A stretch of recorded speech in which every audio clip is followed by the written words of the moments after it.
Hi guys, how is it going? I hope you are doing great despite everything that has been going on in the world. I know we are getting tired of staying in and can't really travel freely as we used to prior to COVID 19. And coming to terms with COVID 19 travel restrictions has been extremely tough for myself. So I decided to make this video and take you on a virtual tour down my memory lane from right here, my couch. Well, hi, my name is Adele, and here is one of my favorite cities that I have visited before. Hopefully, this video could ease your travel act just a little bit, and even more, could be your travel guide for your next trip.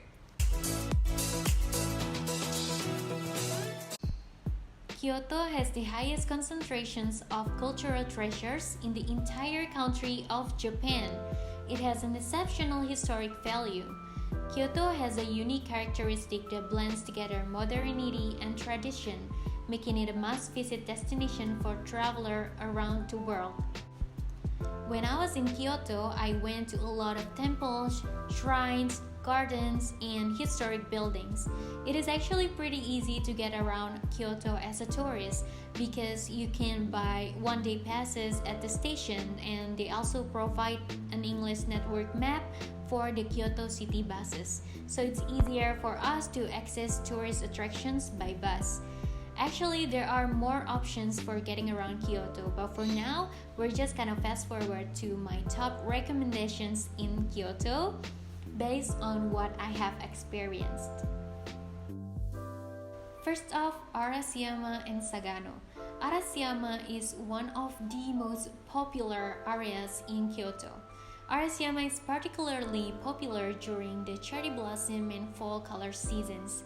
The Togetsukyo Bridge, also known as Sagano, is Arashiyama's well-known central landmark. In this area, you can find small shops, restaurants, and other attractions like Tenryuji Temple and Arashiyama's famous bamboo forest.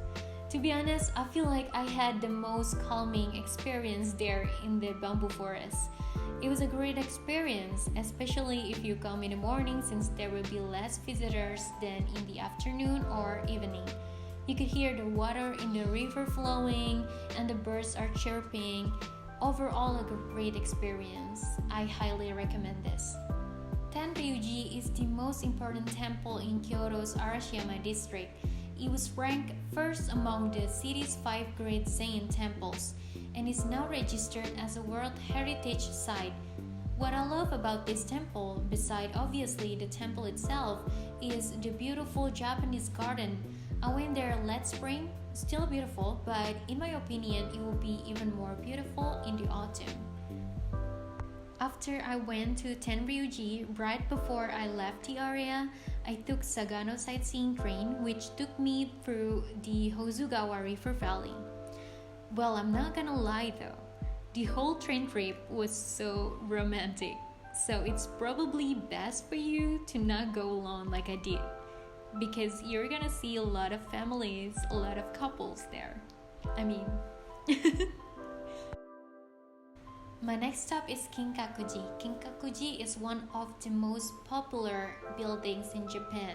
It is also registered as a World Heritage Site. The upper floors are covered in gold leaf.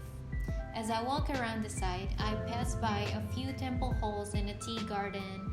It was beautiful, but it was kind of crowded, so I did not really get a chance to take a decent picture there. And I was kind of cranky because I was hungry, so yeah, not my best experience in Kyoto, but still it's beautiful to see. On my second day in Kyoto, I went to Kiyomizu-dera in Higashiyama district. Kiyomizu-dera Temple is famous for its wooden stage near the main hall. The temple is located on a hillside, offering a nice view for the visitors. It was a windy morning when I visited the temple. Such a nice weather actually. In here, you can also find Ottawa waterfall split into 3 streams with different benefits. I tried to drink from one of the streams. The water was fresh and clean, so I think everyone should try it. Keep in mind that we should not drink from all 3. because it will be considered as greedy.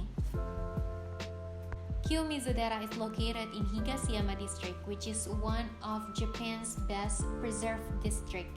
So while you're here, don't forget to explore and walk around the district.